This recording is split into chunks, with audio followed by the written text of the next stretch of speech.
He paralyzed his best friend, then showed up to work the next day. 33 people trusted him with their spines. 33. And in less than 2 years, most of them never recovered. So why did 4 hospitals keep letting him operate? This is True Crime Mysteries, The Shadow Lens. And this is what happens when the system you trusted with your life decided your life wasn't worth stopping for. You've sat in that waiting room. Maybe it was a Tuesday. Maybe you took half a day off work. You filled out the forms. You gave them your insurance card. You answered the same questions. You always answer. And then a doctor walked in. And you listened. Because that's what you do. That's what we all do. Now imagine that doctor had already hurt someone that morning. And nobody told you. That's not a hypothetical. That happened in Dallas, Texas, at hospitals you've heard of, with a surgeon who had the resume, the credentials, the confidence, and a medical license that stayed active, while people were being destroyed on his table. His name was Christopher Duntsch. And before this story is over, you're going to question every surgery you've ever had, or ever will. Now here's what makes this case different from every other medical horror story you've heard. This wasn't just about one dangerous doctor. There were people who knew, and they had a choice. And what they chose is the part that should keep you up at night. On paper, Christopher Duntsch looked like exactly what you'd want. MD, PhD, neurosurgery fellowship, his own biotech startup, Discgenics, researching stem cell treatments for spinal pain. He was going to revolutionize spine surgery, he said. Tall, blue eyes, walked into a room like he owned it. When he told you he was the best neurosurgeon in Dallas, you believed him. Some of his colleagues believed him too, at first. But here's what the hospitals didn't tell his patients. Duntsch had completed fewer than 100 operations before finishing his residency. The average neurosurgeon, 1,000. He had faced drug use allegations during training. He had financial problems mounting by the millions. And the University of Tennessee, where he'd trained, signed off on his credentials anyway. So here's your first question as you watch this story. Was Christopher Duntsch incompetent? Or was he something far more deliberate? Because the answer changes everything. Hold that question, because his first patient in Dallas is about to answer part of it. Lee Passmore was 37 years old. He worked as a field investigator for the county medical examiner. He spent his days around death. He thought he understood risk. His back pain had gotten bad enough that his own doctor said, "Don't do surgery." But someone handed him a card. New neurosurgeon in Dallas. Top credentials. Absolutely confident. Lee met Duntsch and felt something. A lot of pain patients feel. Relief. He can fix this. The surgery was December 30, 2011. Lee woke up screaming. His screams filled the ICU and echoed down the hallway. A ligament had been severed. Hardware misplaced in his spine. A screw stripped so badly that removing it would have caused him to bleed out. Lee Passmore can't feel his feet to this day. And Duntsch told his family Lee would be fine in a couple days, then moved on to his next patient. Now here's what Baylor Medical Center did. After Lee Passmore's surgery, they reviewed it. They wrote a report. And Duntsch kept his operating privileges. So is the hospital a suspect in this story? We'll get back to that. Jerry Summers had known Christopher Duntsch since high school. They played football together in Memphis. When Duntsch moved to Dallas to start his career, Jerry went with him, lived in his house, helped him build his practice. Jerry believed in his friend the way you only believe in someone you've known your whole life. His neck had been injured in a car accident, chronic pain, and his best friend was a neurosurgeon. If he does anybody's right, Jerry said, he'll do mine right. He went under the knife at Baylor Plano. The anesthesiologist later testified that Jerry lost almost 1,200 milliliters of blood during that surgery, 24 times the normal amount. Duntsch had cut into the vertebral artery. Then, instead of going back in to fix it, he packed the wound with so much anticoagulant foam that it compressed Jerry's spinal cord. Jerry Summers woke up and couldn't move his arms, couldn't move his legs. As soon as I woke up, Jerry said, I couldn't move anything. He screamed for his doctor. Duntsch never came. All Jerry would say to me, his girlfriend said, was, I want to die. Kill me. Kill me. I want to die. And the doctor who did this to him was his best friend. Jerry Summers spent the next decade of his life in a motorized wheelchair, moving it with his head, because his hands didn't work anymore. He died in 2021 from an infection connected to what Duntsch did to him in 2011. He was 50 years old. After Jerry Summers, Baylor suspended Duntsch for 30 days and told him to have supervision on every surgery after that. They didn't enforce it, and his next patient didn't come home. Kellie Martin was a school librarian. She fell off a ladder taking down Christmas decorations and tweaked her back. A torn disc, compressing a nerve, causing pain.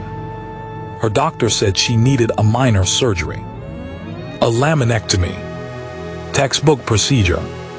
She and her husband Don had a vacation planned, a tropical trip to Antigua. This was just the thing standing in the way. Get the surgery. Recover. Go. She had just passed a psychological evaluation. She was Duntsch's first patient, after they'd cleared him to operate again.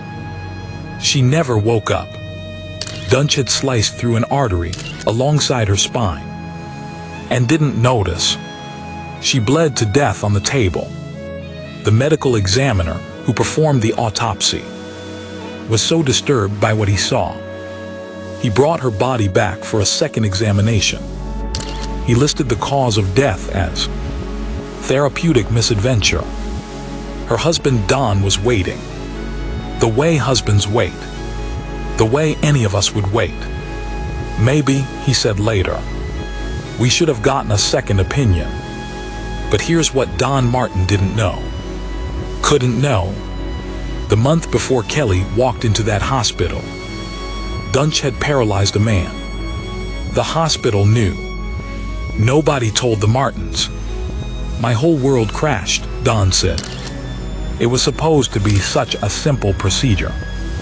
His daughter said at the sentencing, my mother's last moments on earth. She was bleeding to death. We're in a hospital. Can't they stop the bleeding? They couldn't. Or they didn't.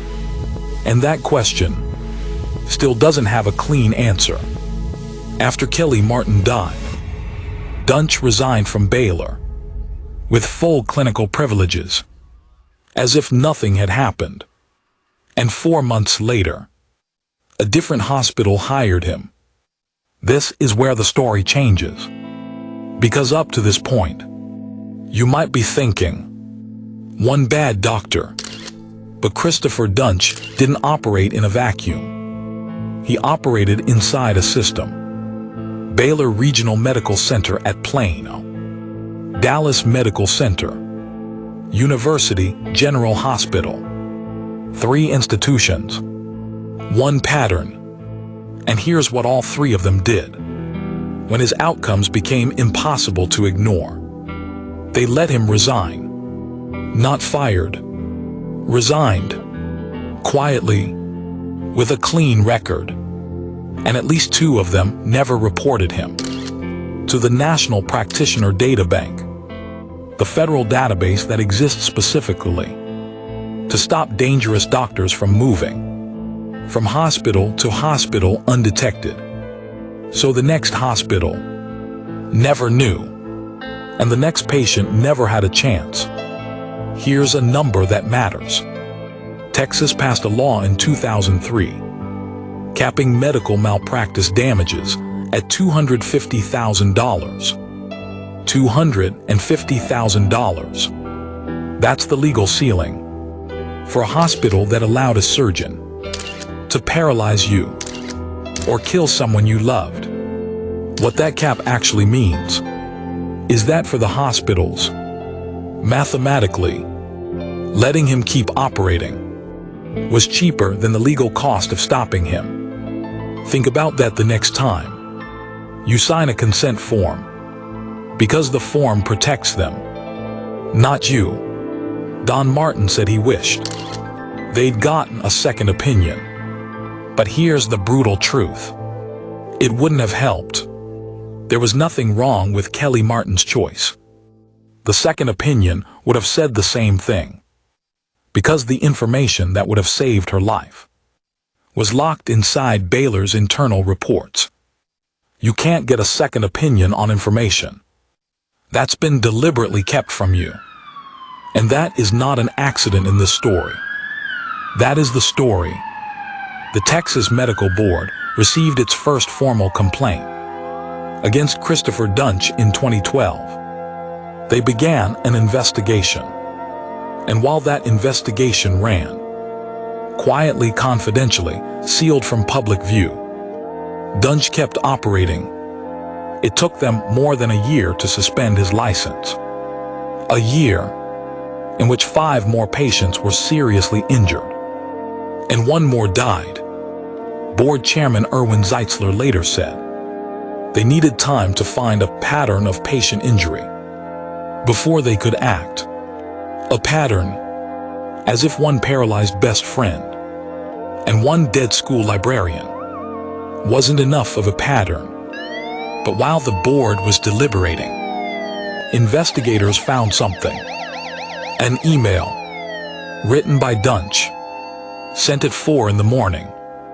And when the prosecutors read it, the question stopped being about negligence. What he wrote, we'll get to that. Not everyone stayed quiet. Dr. Robert Henderson was called in to fix one of Duntsch's patients after the fact. What he saw on that table was so wrong, so fundamentally, inexplicably wrong, that he sent Duntsch's photograph to the University of Tennessee to confirm it was actually the same man who trained there. Tennessee confirmed. Henderson later said he had to have known how to do it right, and then did the opposite. Dr. Randall Kirby, a vascular surgeon, assisted on 1 procedure. 1 was enough. He called Duntsch a sociopath. He wrote to the Texas Medical Board, he is a clear and present danger to the citizens of Texas. Stop him, or he will continue to maim and kill innocent patients. In May 2013, Dr. Kirby received an invitation to a dinner. Meet our new specialist, thrown by University General Hospital in Dallas. He walked in and saw the name on the banner, Christopher Duntsch, a hospital still celebrating his arrival, while Kirby was desperately trying to stop him. I called down there, Kirby said, and raised holy hell. The board suspended Duntsch's license 3 weeks later. But here's what you need to know about that suspension. The lead investigator on the case, wanted Duntsch's license suspended, while the investigation was still running. The board attorneys refused. They said the case wasn't strong enough yet. That was months before the suspension finally happened. In those months, more people went under his knife. Mary Efurd was 74 years old. Lower back pain. She walked into Dallas Medical Center with faith in her surgeon, faith in the system, faith in the process. The surgery that followed lasted hours. Everyone in that operating room told Duntsch he was doing it wrong. He was drilling into the wrong location, placing hardware into muscle, not bone. He kept going. The medical device representative, the man whose job it was to make sure the hardware went in correctly, left his tools in the operating room when it was over, because he already knew someone would have to go back in. Mary Efurd woke up screaming. She described the pain as 10+. On a scale of 1 to 10, she is in a wheelchair today.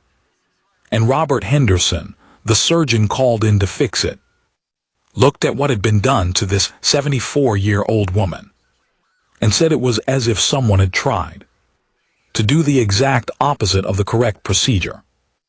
Every person in that room told him he was wrong. He refused to listen.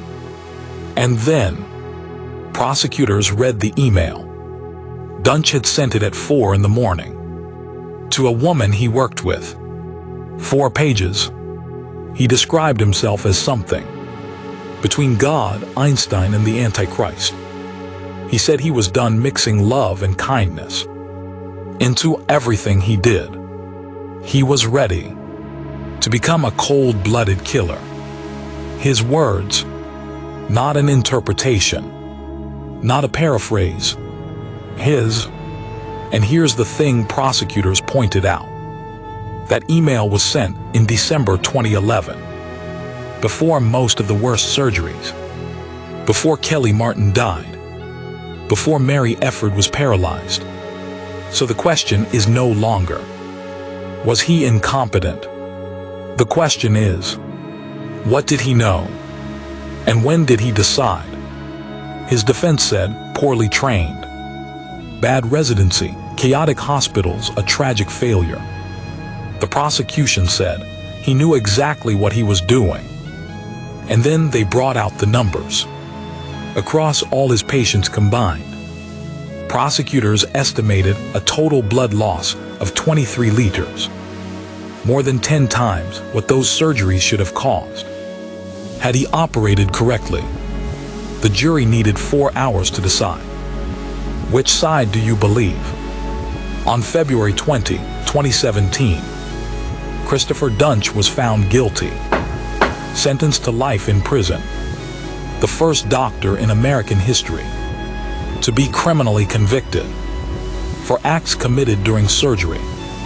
He will not be eligible for parole until 2045. He'll be 74 years old. Don Martin was in the courtroom. We're overwhelmed, he said. This was a voice for Kellie, and we're so thankful. Lee Passmore still can't feel his feet. Mary Efurd is in a wheelchair. Jerry Summers is gone. Kellie Martin never made it to Antigua. The verdict doesn't give any of them what was taken. And here's the part. The news cycle moved on from too quickly. The hospitals that let him resign quietly never faced criminal charges. The medical board that took a year to act still operates the same way. The Texas tort reform law that capped damages is still on the books. Justice came for Christopher Duntsch. It didn't come for the system that made him possible. You've sat in that waiting room. You've trusted the process. You've assumed. Someone checked. The credential verification. The hospital review. The board oversight. And maybe someone did. But in Texas, between 2011 and 2013, All of those systems were running, and a man walked through every single one of them and paralyzed 31 people and killed 2 more before anyone stopped him. The next time you're handed a consent form, read it, then ask who reviewed the person about to open your back, because this story isn't over. It didn't end with one verdict. It ended, for now, with 33 people who are still living with what a system allowed. And the next case is already somewhere in a file, waiting, because sometimes those trusted to heal are the ones you should fear the most. Next time on Trusted to Heal, a hospital chaplain begins keeping a secret log of patients who die under the care of a nurse. He reports it. The hospital threatens to fire him, and a family gets a call 3 months after they were told the surgery was a success. The nurse who killed across hospitals, and no one stopped him. Trusted to Heal, The Shadow Lens. Subscribe, and don't look away.